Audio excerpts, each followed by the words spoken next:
Well, Mark, international break. Last time around, you had the rest. You got the game this time. Are you happy just to be cracking on? Yeah, I think this just begins a routine now of a bit more normal for us. But last month's been strange. A couple of Saturdays without games, a couple of Monday games, obviously because of the telly. So we start a month or 5 weeks of Saturday, Tuesday, which just means we know where we are. Routine is what it is. Weather's miserable.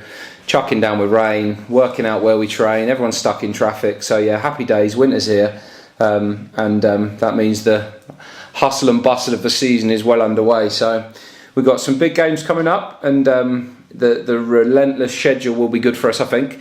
There's 3 cup games in amongst that, but in the main we're quite happy with the number of games that we've got coming. What do you make of Shrewsbury as a side?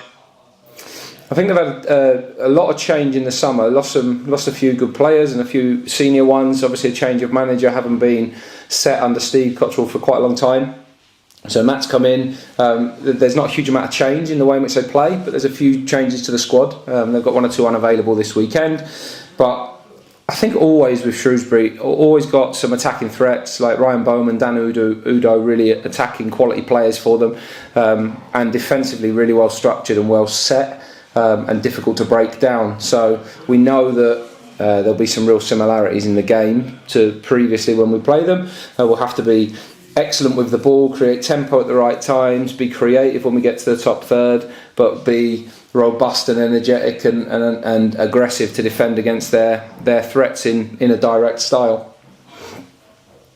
Do you think they will look to sit in and frustrate you at times? We've seen that with a few sides, I guess, over the years at the Abbey. Do you think that could be part of the pattern this weekend? I don't know if they sit in so much. Just the way in which they're structured is a really strong defensive shape and structure. Whether they feel that they can engage higher up the pitch and be a bit more aggressive with their defensive line, I don't know. But what they definitely do is get numbers behind the ball well. They've done this in a lot of games. Don't concede huge amounts of chances or goals. So that will certainly create an element of us needing to be patient, but also quick in the right moments of our game, and then make the ball count for us. It's always tempting, I suppose, certainly from supporters or journalist point of view to look at patterns or try to look at patterns all the time within football. Recent matches, I guess you could characterise the starts as perhaps being slow in 3 of them. Certainly you've conceded relatively early goals. Is that the sort of thing you guys are looking at, or is that way too small a sample? Oh no, it's like 1 game's probably a good enough sample if you concede early. You have to start well. It's usually 1 team that starts well. Majority of games this year we've been very fast starting and looked very strong, and a couple of games recently we haven't done, and we've been punished for that, or not necessarily even not started fast, just conceded a goal that was preventable. So definitely something that we need to look after. We need to be more robust and durable in our defending, more aggressive to get to the ball and defend the box well and not give up easy chances. But also then we need to make sure that we take the ball and use it well and are threatening and fast with the ball, as well as seeing moments when we can control it. So certainly starts of games in the last week to concede early in both games makes it difficult. First goals are always important in games, and we've always seen that. And we need to make sure that we are at the level from the very, very start to make sure that we can get on top of the game. Has Gassan still got a chance for the weekend? He has, yeah. We're hoping to get him out on the grass today. So hopefully if he comes through today and tomorrow okay, then he'll be available. But we'll just see how that looks over the next 2 days. What's been the exact issue for him? Just a tight, like an abs and groin, all in that sort of area. Just a bit of a strain, but very, very low level. Just wasn't able to ball strike or run in the early part of the week, or over the weekend, when we were training. So that ruled him out on Monday, but we're hopeful that he can get out and be fully involved this morning. In some respects, a tricky night for Jiri on Monday, but nice once again just to increase his goals record and to keep that ticking over. Yeah, I'm not sure about tricky. I mean, in terms of being able to be involved in the build-up, sometimes needed to be tidier, sometimes we needed to find him earlier. But in terms of he scored again, and he's always a threat in those situations. Certainly a player that we want involved in the game, certainly a player that in all our forward situations we want to get some balance between controlling games and having the ball, but not leaving our forward players waiting too long or not penetrating behind, whether that's the 9s, the 10s, the wide players, whoever that might be. That's important for us. But pleasing that he got his first 90 minutes in the whole time that he's been here, and also that he's continuing to be a threat on goal scoring situations. And we were happy to score from a set play. Actually, our delivery was disappointing at times the other night, but it's definitely situations we think we can be creative force in, and have created lots of chances from this season. It's the second goal that we've scored from one, and we need to keep adding to that tally. George, good front post flick, Danny, good delivery, and Faye scoring at the back post. Certainly something that we want to see more of. Yeah, you've got a good blend in both respects, both with the kick takers and targets to aim for as well. Yeah, I've seen lots of good first contact situations from centre back. So we've got forwards that can score headers as well, and lots of players that are good in and around. Like George is good, bright in those positions, can score a header. He's had chances too. Morrow's had chances too. So we know that there is definitely something for us there, and if we can get it all joined up and get the deliveries right and consistent, which for the majority of games have been excellent, that's definitely a scenario for us that can help add goals.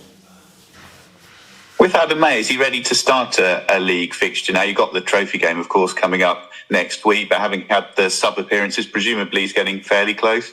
Absolutely, yeah, he's playing well as well. So we're just trying to build his chronic load, and like he's missed a pre-season, he's sort of been on his own. So the longer we can just keep chipping away with his minutes in small doses. The same with Jordan. When they have smaller game minutes, they can take part in full training sessions, and over a couple of weeks they start to build up really good tolerance, which hopefully makes them durable and robust enough that when they play longer and more often, they stay on the pitch for us. I think it's a really important part of this period of games now in the next 5 weeks that we keep everybody fit. But Adam's certainly pushing, ready to play. So yeah, that would be great if we can get him back to his best. It'd be a brilliant addition for us in the team. Yeah, really helpful with managing Adam and Jordan as well, that Paul and George have gone so well in the centre there. It's not as though they've got real pressure to change things around. You can really focus on getting both Adam and Jordan right. Yeah, but you can't be daft. Like, regardless of whether we are or aren't playing well in there, like, we can't put the players in unready. Like, let's understand, last year, when you haven't got players available, it makes it very, very difficult. So we want to make sure we've got, over a 9-month season, as often as possible, as many players available. So we can't put them in too soon. As tempting as it might be, it would be foolish. We just need to make sure that they are game ready when they play, and try to manage their loads around those games as much as possible. So the sooner we've got them all ready, the better. But we always thought it would be in this period of busy games. So if we can pull that off, we'll be really happy. Brilliant. That's great from me. Mark, just on Adam and Jordan there, are you looking at the EFL Trophy game on Tuesday as a game that they could both start in? Yeah, definitely. I think that it will be quite a lot of changes. We've got to make sure we don't fall foul of the rules in the selection, but in both of their cases, they're more senior players that have played a lot of games, so they'll qualify as players that you can change without worrying. So yeah, that assuming they get through the weekend okay, depending on what minutes they play there, Tuesday's definitely one that we'd expect them to start in. And just on the injury front as well, did everyone come through the game okay on Monday? Yes, we haven't seen everybody yet, so I think the answer to that is yes, it is. Everybody from Tuesday is training this morning, so all being well, we get to Saturday with the full lot to pick from, and hopefully Gassan on top. How pleasing was it as well to have Sekou back available, given that he almost spent 2 months on the sidelines in the end? Yeah, good. I think really good options to have. Again, he's one off the back of a hamstring injury. We just need to carefully introduce back so that we've got him fit and available. His task is to find the level that he finished at when he broke down, because he was flying at the start. And if he can get himself back to that level, then we'll look forward to seeing that in games and in training, because he can be a real threat for us. Just on Kayern as well, is he back from his loan spell at Kings Lynn?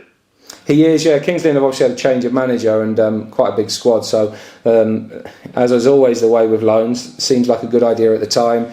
And then the way in which their fixtures have worked, the way in which the pressure was in their situations, he didn't get the football that we were hoping he would get, and he was hoping. So he's back with us now, and we'll wait and see what else comes up. I presume, do you wait until the EFL Trophy games are out of the way with any of those younger players to look to send them out on loan just because it's a good opportunity to get them a couple of games? Maybe, but the ones closest to the team need to play first, so it doesn't mean that they're guaranteed to play. We need the ones that are closest to the team fresh and ready for this run of league games. So it won't necessarily be that we'll wait until afterwards. If something good comes up, we might do something before that. Just on Fajiri as well, obviously he's scored 7 now for the season. Is it his shirt to lose now, would you say, up front? No, I think it's just exactly the same as always. Lots of players that will play lots of games. No one will start all of them. Really competitive. 2 good strikers. Both can score. Both can offer something different in the game. JK can play there as well. We'll see that at some point, I'm sure. So yeah, we'll just keep doing what we're doing and know that they've both got plenty of football to play, and the team will change continually throughout the season, I'm sure. And on Liam Bennett as well, you said last week that a whole host of clubs were looking at him. Do you think, therefore, that will result in bids in January for him? I don't know. Hopefully someone wants to buy him for £3 million. That'd be great. But let's see what happens. He creates a lot of interest because he's young and he's played a lot of football. And as we've said, he's one of the best in the league in his position. So that's really encouraging. If the outcome of his development is that he makes us a better team and helps us win, great. If the next outcome is a big club wants to pay big money for him and take him, which could be an outcome, then brilliant for everybody involved as well. Yeah, just final one from me as well. How's Brandon Hornstrop getting on? Good question. I haven't seen him since earlier in the week, so I don't know is the answer. But he's, I think, due to be out on the grass today as he recovers. He's had a setback, which is he's having a torrid of a time. I'm absolutely gutted for him because he was so close to being back available, training well. And it looked like it coincided perfectly with Dunks' injury, and then he broke down in training. So it's just he's in a horrible cycle of start, restart, breakdown. So we've got to try and support him through that and help get him back fit and available again because he's having a tough time. So yeah, we'll look after him, do the best we can, but it's certainly a tough time for him at the minute.